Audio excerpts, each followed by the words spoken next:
Salut à tous, plus particulièrement à mes nombreux 19 abonnés, et aussi, j'allais dire, aux plombés, mais aux poudreux, bien que sur le deuxième groupe de GG, il y a aussi des plombés qui sont chez les poudreux, comme moi.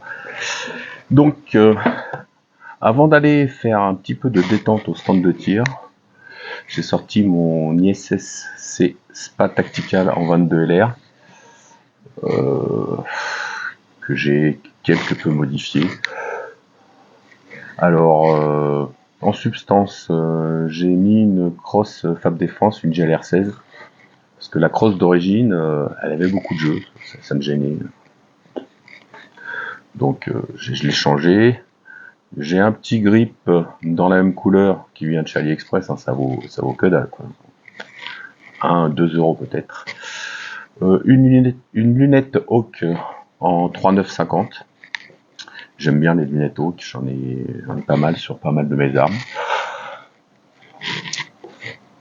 Et la petite particularité, c'est que j'ai fabriqué un shroud de canon en carbone pour aller dessus.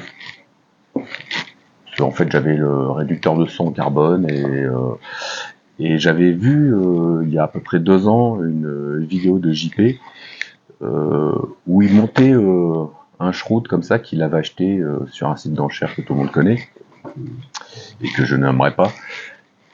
Et ça m'avait bien plu. Donc il m'a gentiment fourni le lien du gars qui avait vendu. Et là, à l'époque, il avait payé ça dans les 80-90 euros. La gueule est à 120. À croire que c'est fabriqué en Ukraine, ça aussi. Donc, je me suis dit, j'en veux un, je vais me le faire. J'ai acheté un tube de carbone en Chine. Je l'ai découpé à la bonne longueur. J'ai réalisé un embout en alu fileté qui est collé dessus.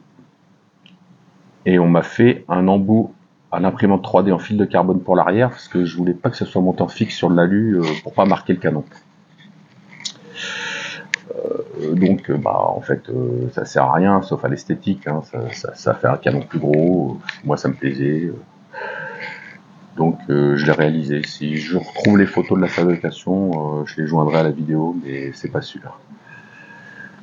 Alors là, elle est dans la configuration pour tirer chez moi, hein, avec le réducteur de son. Au stand, comme je suis muni du casque, je préfère tirer avec ceci. J'aime bien l'esthétique que ça donne aussi. Donc, alors je vais montrer comment ce fameux shroud est fait. Mais pour ça, on va faire une petite coupure parce qu'apparemment, manipuler un réducteur de son sur YouTube, on n'a pas le droit. Donc, je démonte le réducteur et on reprend. Ça y est, le RDS est enlevé. Je vais pouvoir enlever mon shroud. Alors, c'est très simple en fait, hein. J'ai fait un filetage dans la partie en alu que j'ai fait. qui correspond au filetage de bout de canon. Donc c'est tout simplement visser.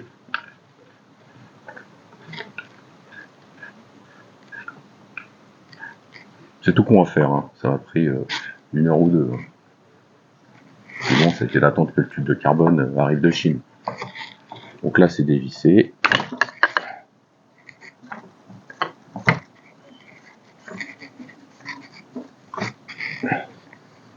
Et voilà, alors j'avais bien huilé pour pas qu'il y ait de l'oxydation en dessous, et je vois que j'ai un petit point d'oxydation, donc avant de le remonter, je vais remettre un petit coup d'huile. Voilà la bête, de ce côté, une bague imprimante 3D fil de carbone, de ce côté, une bague en alu qui rentre d'environ 1,5 cm dans le tube, et que j'ai fileté pour venir visser là-dessus. C'est tout simple. Alors, je vais le remonter.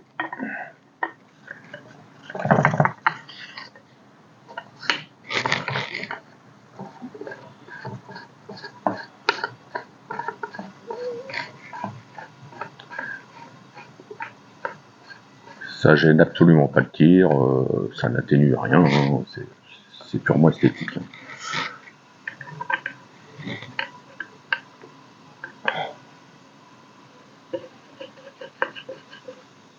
Et voilà avec le cache-lame ce que ça donne.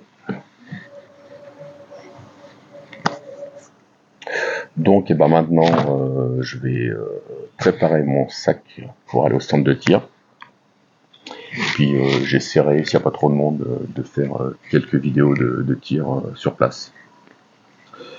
Ah oui, petite précision, cette carabine elle a une culasse linéaire. Les réarmements sont rapides, voire très rapides. Ah, c'est pas du semi-auto, hein, faut quand même pas exagérer. Et par contre, elle est capricieuse. C'est-à-dire que quand je l'ai acheté, j'ai pris un échantillon d'un peu toutes les marques de balles en 22 LR. Et il n'y a que les CCI qui passent dedans. Tous les autres, problème d'éjection, enrayage, incident de tir. Les CCI marchent bien. Alors des fois, je suis obligé de pencher la carabine sur le bipied pour extraire la douille. Parce qu'elle est extraite, mais elle reste sur le côté. Mais sinon, ça va bien. Alors, que dire de plus? Ah oui, important. Ça faisait environ, je dirais un mois et demi que je l'avais, cet hiver. J'étais au stand et marchait plus. J'ai regardé rapidement et en fait j'avais une pièce qui est fixée sur le percuteur qui a pété. Alors j'ai essayé de chercher sur le net cette pièce pour la remplacer moi-même. Impossible, je n'ai pas trouvé.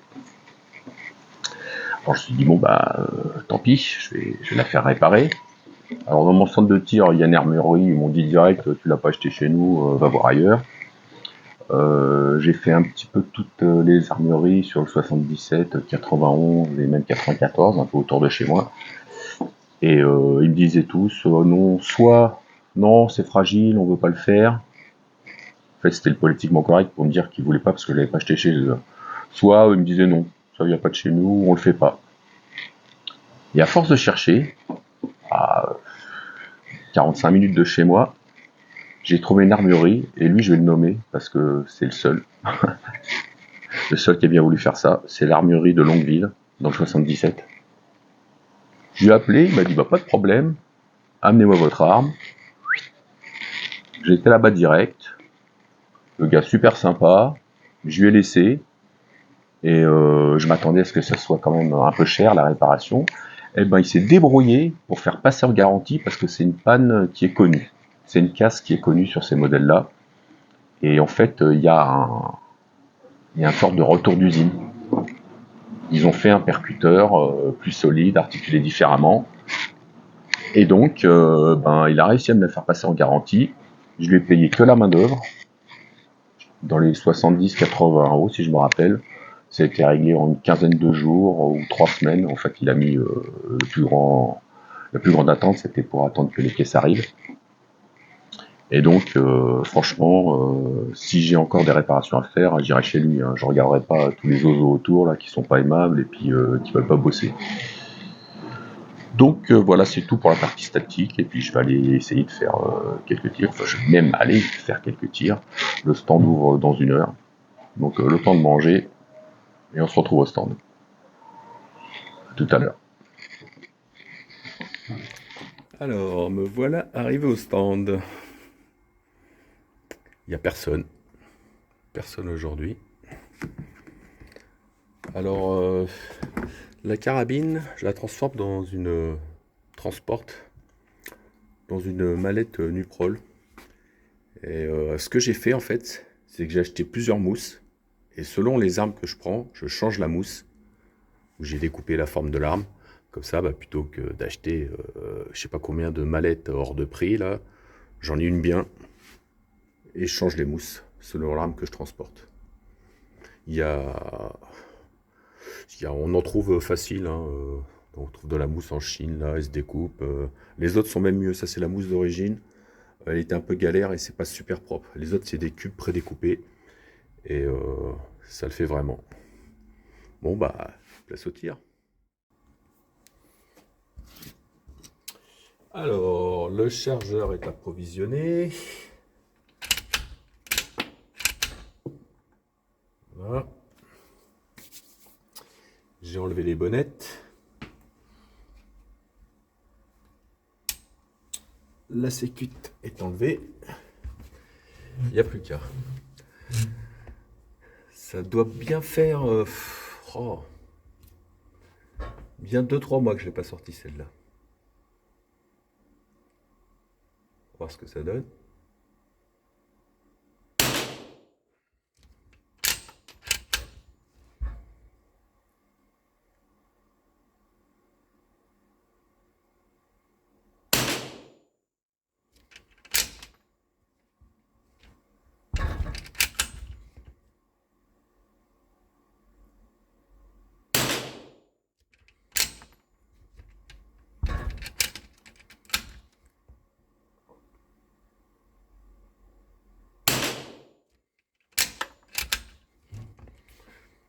Bon, faut que je me la remette un peu en main quand même.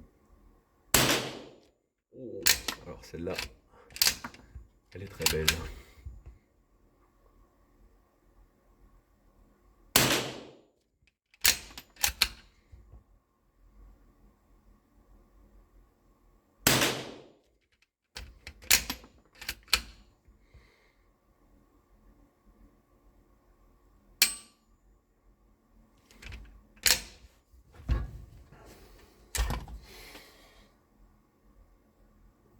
Voyons voir de plus près ce que ça donne.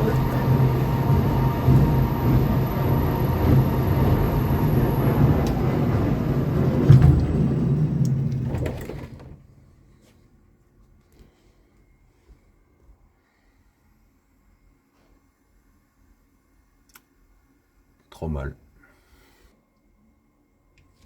Con. J'ai oublié de fermer la culasse.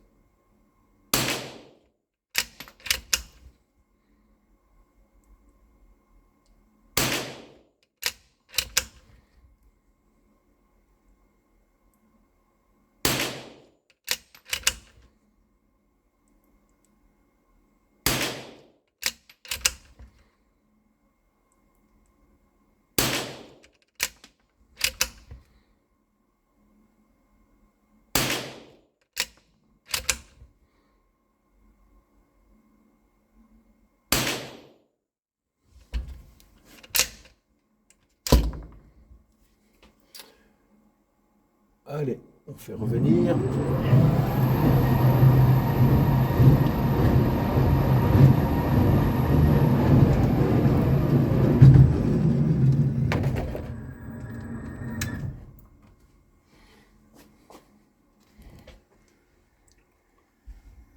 Bon bah, ça va. Je vais mettre une cible autocollante. Bon, eh ben, j'ai passé un peu plus de 4 boîtes. J'ai entamé la 5e, mais là, il faut que j'arrête. Ça va être l'heure de me préparer pour le taf. Donc, bah, ça faisait quelques temps que je ne l'avais pas utilisée. Il m'a fallu un peu de temps pour la remettre en main, pour la reprendre en main.